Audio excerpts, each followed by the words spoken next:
This is the Hasselblad X1D. It's a medium format camera from 2016 and it's one of the most beautiful cameras I've ever had the pleasure of working with. It's got dual SD card slots, a touchscreen on the back for control and looking at your photos, an OLED EVF, enough buttons and dials to make almost anyone happy, and a massive 51 megapixel medium format sensor which captures so much color and detail in the RAW files, it's a pleasure to edit them.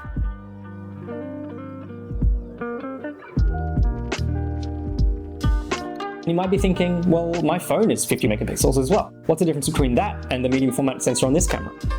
The difference is the sensor being so massive just gives you way improved low light performance, much better depth of field for use in like portraiture or anything like that, and just so much detail in the photos. You can crop right in, you can do anything you want to the files in post, in Lightroom. The amount of color, detail, and contrast I've been able to get out of these RAW files is just ludicrous, and no other camera I've ever owned has even come close. Each RAW file is about 100 megabytes, so that's about 9 photos to a gigabyte, so the storage does fill up incredibly fast, but I think it's worth it. And I thought I'd take it with me on my trip to Japan to use it in a whole variety of situations, everything from street photography to landscape photography.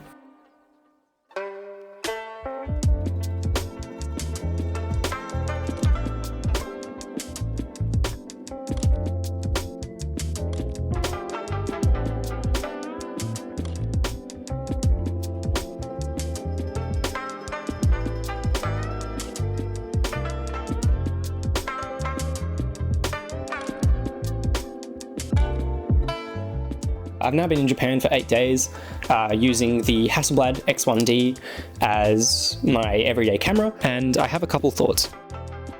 The first downside is it's heavy. You pick it up and you feel it and you're like, wow, this has some heft to it. My shoulder hurts after every day that I get home. I drop my bag down, my shoulder is in pain. The things we do for our gear, right? If you're walking around with it, I just kind of have the camera on a lot of the time because it does take a while to boot up.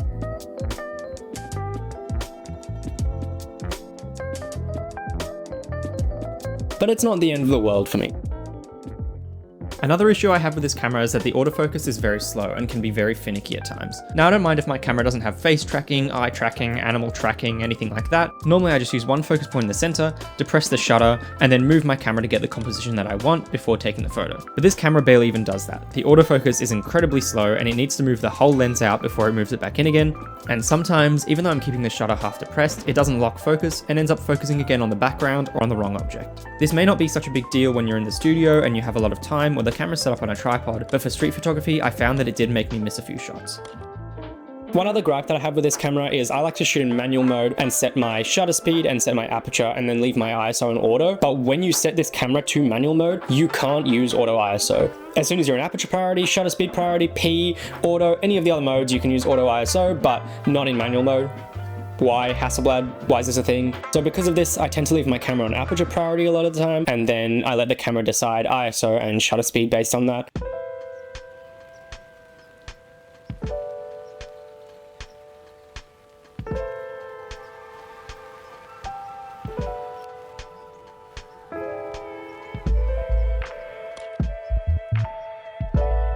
Now to the benefits of this camera, I think the fact that it is a slower shutter, it takes about 1 to 2 seconds to take a photo. I think that's actually more of a benefit for me than a hindrance. I like the slowing down, I like the getting my compositions right in camera. It's kind of forcing me to breathe a little bit. At the end of the day, you're not using the Hasselblad because it's a perfect run and gun camera. You're using it because of its image quality, and it's nothing short of fantastic. It is pretty ridiculous how much you can get out of these photos.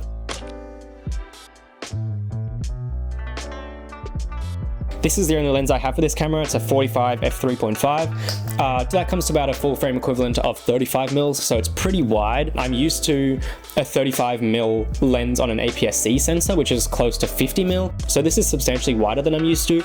So having that amount of detail and having that 50 megapixels to be able to punch in later in post is pretty awesome. Shooting on the X Pro 2 for the last few years, I do miss the classic chrome film simulation, but I did make a preset in Lightroom, which gets it close. I end up just slapping on the preset in Lightroom and then tweaking the exposure and the white balance to match the photo, and that gets me 90% of the way towards that film simulation from Fuji.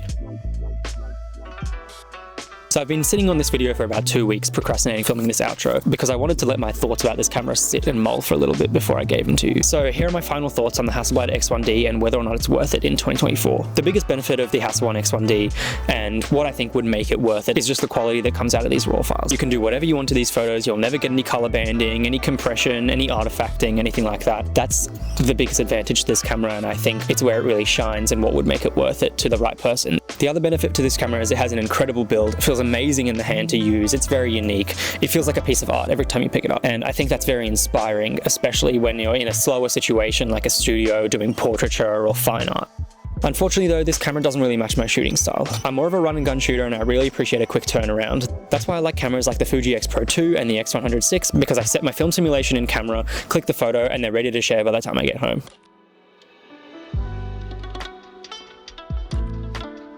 Now to the big question, is this camera worth $15,000 in 2024? And my answer to that is absolutely not. Even though it's only been 8 years, camera technology has progressed a long time since 2016, and I don't think this camera is worth $15,000 today. Other more modern mirrorless cameras like the Canon R5 or other medium format options like the new Fujifilms or even the new Hasselblads will probably be a better buy in this situation because they are faster, the autofocus works better, and they're just generally more up to date for modern shooting. However, in saying that, I think there's definitely some merit in spending $4,000 to $5,000 on one of these used for the right use case. I've really grown to love it as an art piece in my collection, but I'm still trying to justify it as a tool. It just doesn't match my style of shooting or what I'm looking for. However, if you're the kind of person that likes to slow down, get everything set up perfectly, and really get into your photos in post, or you like to print really large sizes, this camera might be perfect for you.